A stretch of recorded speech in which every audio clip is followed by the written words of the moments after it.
Welcome to Pennsylvania in Focus. I'm Kristen Smith. As Philadelphia and Pittsburgh see a drop in murders, public safety and crime remain high priorities across the state. To make communities safer, legislators want to figure out best practices for punishing crime and deploying policing. Joining me today is the Center Square's Pennsylvania reporter, Anthony Hennon.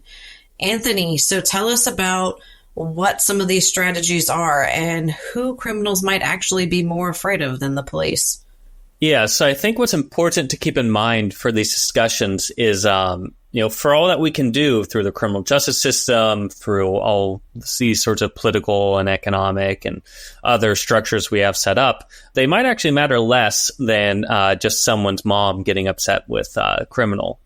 Brett Buckland, who testified in front of the House Judiciary Committee on Tuesday, and he is also the research director at the Pennsylvania Department of Corrections, really focused not so much on what they can do, but more so how important friends and family are in really determining and really influencing criminals. He argued, offenders are more scared of their mom than they are of the police.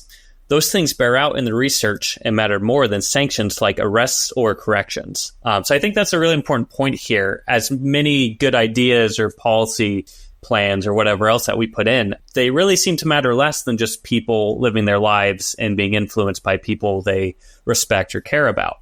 We have some ideas. We're kind of learning what works and what doesn't, but we're kind of restrained or playing second fiddle here. And I think that's a really important thing to point out.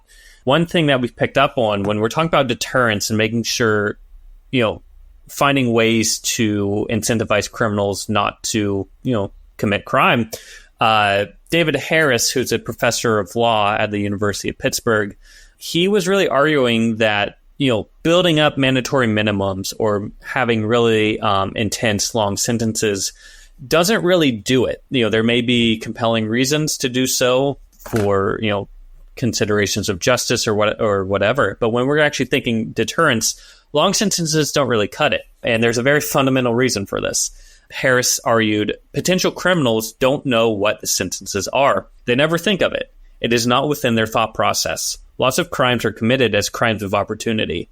And that's kind of a fundamental point that we might overlook here. When we're talking about deterrence, criminals are not exactly rationally thinking these things out. If they see a chance to commit a crime, they're not considering what happens, how long would I be in jail if I get caught? The bigger thing, it seems, is they do consider the risk of actually getting caught.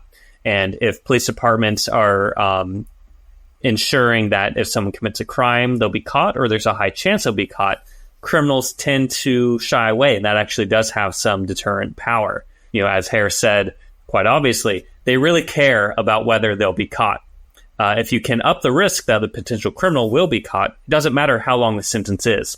That's what they care about. So aside from longer sentences not really registering with criminals and would-be criminals, it sounds like leaving them in prison too long actually just contributes to recidivism. Yeah, so I think this argument runs on two different levels here. One is, the longer that criminals hang out with other criminals in prison, they talk and they learn from each other. So the longer you're in there, you might learn how to better commit a crime you're in there for, or you might learn of a new opportunity for crime. So, there is, I think there's an important thing that this gets overlooked of, if we're leaving someone in prison for, say, 5 years instead of 2 or 3, that gives them a longer time to, I suppose, improve the skill that they have of breaking the law. But also, the longer they're in there for, the fewer opportunities they have to actually, get a job, maintain, healthy or pro-social ties with friends and family, all those other issues.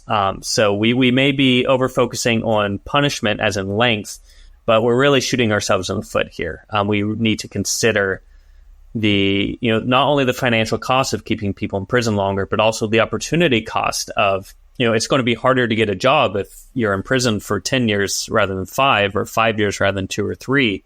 That could also limit the educational opportunities you have of, going back and getting training for a job that lets you support yourself, lets you support your family, and also gives you a path to making society a better place, making your own life better.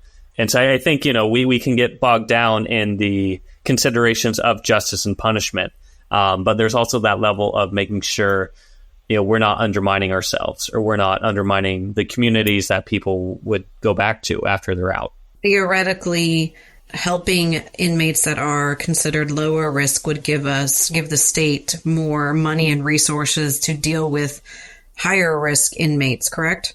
Yeah, that's one argument that Mike O'Donnell, who's the district attorney in Northumberland County, was essentially making. Where they're dealing with the same people again and again.